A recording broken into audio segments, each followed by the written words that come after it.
Mouthpiece back, and I literally just ran up on a total stranger again for Ask a Black Woman. She's sitting here pretty barefoot and just down, like within the last 1.5 minutes. It was like, girl, I'm down, let's go. So beautiful. What's your name? My name's Michelle. Michelle. They call me Micaela. Micaela. All right. Please give us your background. So I'm Michelle. I'm from originally Orange County, Santa Ana, but now I live in Whittier. And I'm over here touring my cousin and his wife around from León, Guanajuato, Mexico. So I'm kind of showing them LA a little bit. This is real LA right now. Even though I don't know LA because I'm from Orange County. So this is my first time experience here. Yo, and she just literally, she thought Ask a Black Woman was like, yo, so how do I get to Union Station? I'm like, I will ask her that, but I'll tell her what I'm really about. Right? I thought it was just ask you any question. It really is. She took it literally. So I'm going to help you out on that for sure. But yeah, all right. Whenever you're ready. This is raw. I don't know what she's going to ask me, guys. Well, I'm thinking like as a black woman, because really I didn't meet as many black people probably as until I went to Long Beach. Because I was in a hub of like Mexico, Santa Ana. So how is it the perspective of a black woman to a Hispanic woman? Do you think we have the same culture? Like, how do you think we are similar and maybe different? Wow. Whew. Well, have you encountered a lot of Latinos then? I have, and I was just speaking to a Latina down there, and I was letting her know about my experience since I moved here. I moved here from Chicago for I've been here like 2.5 years already, and I have to be honest that okay, now I was living in Little Tokyo, up the way near Union Station, where I'm gonna show you where to go, and most of my interaction has been with Latino people, like straight up, and they have welcomed me so much. I've made more connection with them than black people here.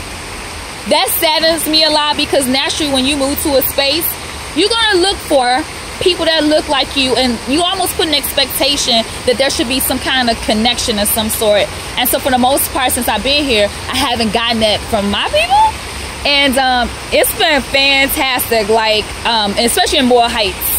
It's definitely a sense of community there. I've been, my family, if you want to call it that, is the Caso 101 Theater family. Them people, the director over there texts me, hey, I just referred you to something, so don't be alarmed. Somebody call you, I gave you your number. I told them that you was a great poet, da-da-da. They really think of me and they include me and stuff. So I had a great experience. But let me get to the other question. So similar, not to gloss over or to generalize it, but I think just the way that we may be perceived and the things that we go through in America with the color issue. Like, people want to scream diversity, but when you get into certain settings with knowing your strength, with your education and things like that, I think across the board from you to I, they really don't want you to speak the hell up. They would rather you just be glad that you're sitting at the damn table. And I'm not satisfied with that. And the women, the Latina women that I work with, they're not like that either. But I think we have the same commonality. So we've been working. The same drive, I think. Woo! You know, my mom came here when she was 22 from Mexico, not knowing English. Got married, came over here. And I can say that we worked much harder. And we have to have, but during the time I think that went by, I think we have more of a voice now than probably we would have had many years ago.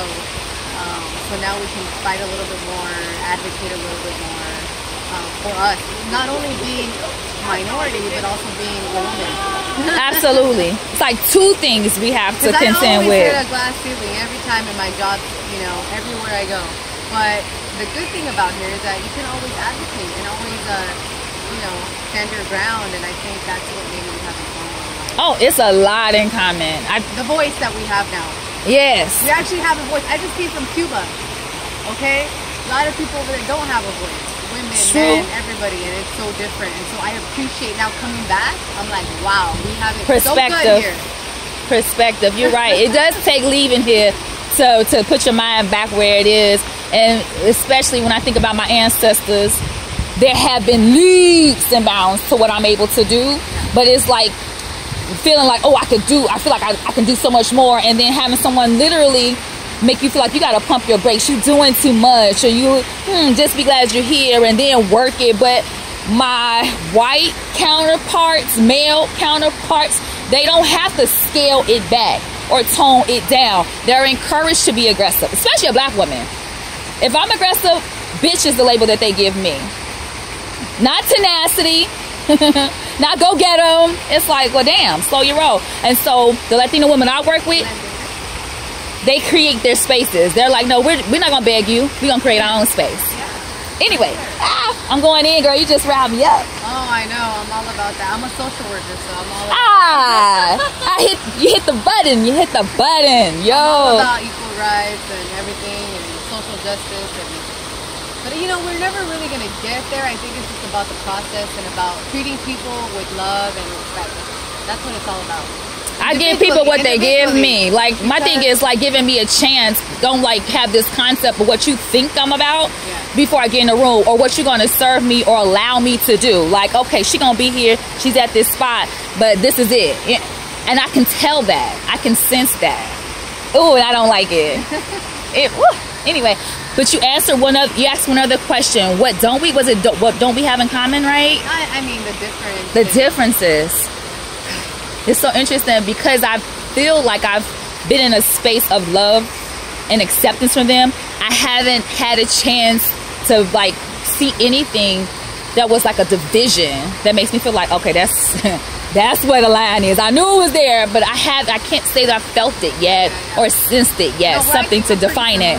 In regards to like family oriented and food and this pride, like and fighting and I mean, in a good way. Right. Yeah, I think it's the biggest thing about like Los Angeles to me, though, you know, coming from Chicago, I'm from Chicago, and the fact that every other house would be a Hispanic, a black, Hispanic, a black. In Chicago, if you've never been there, I've been there. Right. It's the whole neighborhoods. Humboldt Park, you expect to be all Latino. Southside Chicago, for the most part, and most pockets are going to be all black. But I can't say, and because kids here, they go to school. It's like, it seems like the numbers are a little bit more dispersed. You know, that school is all black. Yeah, you know, that's all that. And so for me, I can see that kind of thing. Here it's Mexican and black. Yeah, in LA, I work for the LA school and stuff, and so that's the population I see. And I mean, I think it's very similar and very, I don't know, I love it. And the best city that I love here is Long Beach. Long Beach is the best. I don't, you know, I haven't spent much time there. Yeah. Whew. I love good conversation, everything girl. There. There's everything. It's everything. No, I haven't spent much time at all. You gotta go. I must say. It's the best. She got pride for her city. I know that's right. I am. True that. It was nice meeting you, though. It was nice meeting you. I'm gonna hit it off. Thank you for letting me interrupt your time with your family.